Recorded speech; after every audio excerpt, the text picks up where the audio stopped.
નમસ્કાર મિત્રો, અનસેલ ફૂડ્સમાં ફરી એકવાર તમારું સ્વાગત છે. હું છું મીતા. આજે આપણે એક સ્વીટ ડીશ બનાવીશું, સેવૈયાની ખીર. તો આ સ્વીટ ડીશ ખૂબ જ ડિલિશિયસ બને છે. ફક્ત 10થી 15 મિનિટમાં જ બનીને તૈયાર થઈ જાય છે. આ સેવૈયાની ખીરને તમે ગરમ ગરમ પણ એન્જોય કરી શકો છો અને ફ્રીઝમાં મૂકીને એકદમ ચિલ્ડ કરીને ખાશો તો પણ ટેસ્ટમાં ખૂબ જ સરસ લાગે છે. આને બનાવવી ખૂબ જ આસાન છે. જો તમે પહેલી વાર બનાવતા હશો ને તો પણ ક્યારેય નહીં બગડે. તો એના માટે અહીં મેં અમૂલનું 1 લીટર હાઈ ફેટ દૂધ લીધું છે અને માર્કેટમાં જે તૈયાર રોસ્ટેડ સેવૈયા મળે છે તે અહીં મેં અડધો કપ 75 ગ્રામ જેટલા લીધા છે.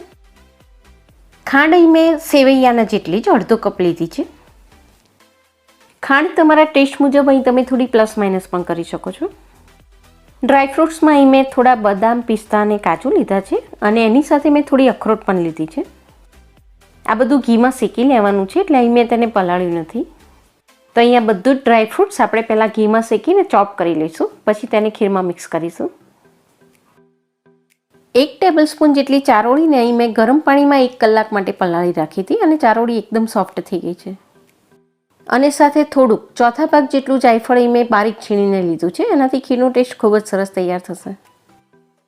અડધી ચમચી જેટલો ઇલાયચીનો પાવડર લીધો છે અને ખીરમાં થોડું કેસર પણ નાખીશું. એનાથી ખીરને ખૂબ જ સરસ ફ્લેવર પણ મળી જશે.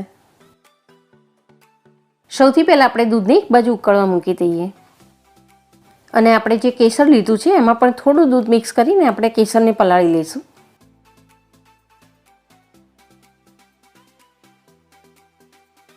હવે આ દૂધને આપણે એકદમ લો ફ્લેમ પર ગરમ થવા દઈએ. ત્યાં સુધીમાં સાઈડમાં આપણે ડ્રાયફ્રૂટ્સ અને સેવૈયા એ બંનેને શેકીને તૈયાર કરી લઈએ. એક મોટી પહોળી કઢાઈમાં હું અહીં 2 ટેબલસ્પૂન જેટલું ઘી ગરમ કરવા મૂકું છું. આમાં આપણે ડ્રાયફ્રૂટ્સ અને સેવૈયા બંને શેકી લઈશું. તો અહીં બધું જ ડ્રાયફ્રૂટ્સ હું ચોપ કર્યા વગર આખું જ શેકી લઉં છું. ઘીમાં શેકાશે એટલે એકદમ ક્રિસ્પી થઈ જશે અને થોડું ગરમ થશે એટલે એને ખૂબ જ આસાનીથી તમે ચોપ પણ કરી શકશો. એકદમ લો ફ્લેમ પર આનો થોડો કલર ચેન્જ થાય ત્યાં સુધી જ આપણે તેને શેકી લેવાનું છે. આ રીતે થોડું ઘીમાં શેકીને પછી ખીરમાં મિક્સ કરશો તો એનો ટેસ્ટ બહુ જ સરસ લાગશે.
ખાંડ બરોબર ઓગળી ગયા પછી છેલ્લે આપણે તેમાં બધું ડ્રાયફ્રૂટ્સ મિક્સ કરી દઈએ. તો અહીં પલાળેલી ચારોળી હું મિક્સ કરી દઉં છું. જાયફળ અને ઇલાયચી પણ મિક્સ કરી દઈએ.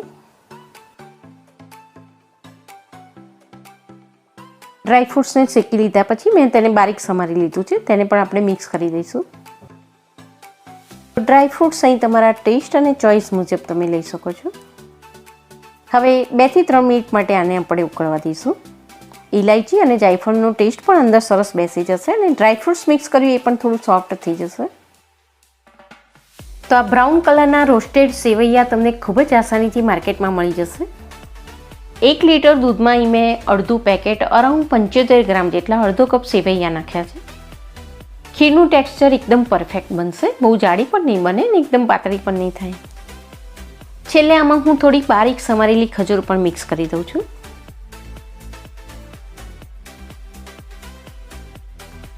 તો અહીં આપણી એકદમ ડિલિશિયસ સેવૈયાની ખીર તૈયાર થઈ ગઈ છે. આને બનાવી લીધા પછી તમે ગરમ ગરમ પણ સર્વ કરી શકો છો અને ફ્રીજમાં મૂકશો તો અત્યારે દેખાય છે એના કરતાં પણ થોડી વધારે થીક થઈ જશે. તો હું અહીં ગેસને બંધ કરી દઉં છું. તો આ ખીર બનાવી લીધા પછી લગભગ 2 દિવસ માટે તમે એને ફ્રીજમાં સ્ટોર કરી શકો છો, એ બિલકુલ નહીં બગડે. તમારે 2 થી 3 દિવસ માટે સ્ટોર કરવી હોય તો એક જ વસ્તુનું ધ્યાન રાખવાનું કે આમાં તમારે સૂકી દ્રાક્ષ મિક્સ નહીં કરવાની, તો એ બિલકુલ નહીં બગડે.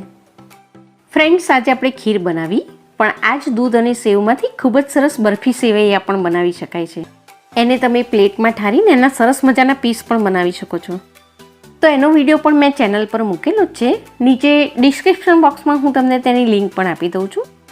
કોઈ ફેસ્ટિવલ હોય ત્યારે કે પછી તમને એમ જ કંઈક ગળ્યું ખાવાની ઈચ્છા થાય ત્યારે આ ખૂબ જ જલ્દીથી એકદમ ફટાફટ બની જાય છે અને એકદમ ડિલિશિયસ લાગે છે. તમે જરૂરથી બનાવીને ટ્રાય કરજો. તો એક નવી જ રેસીપી સાથે આપણે ફરી ચોક્કસ મળીએ છીએ. Thank you for watching.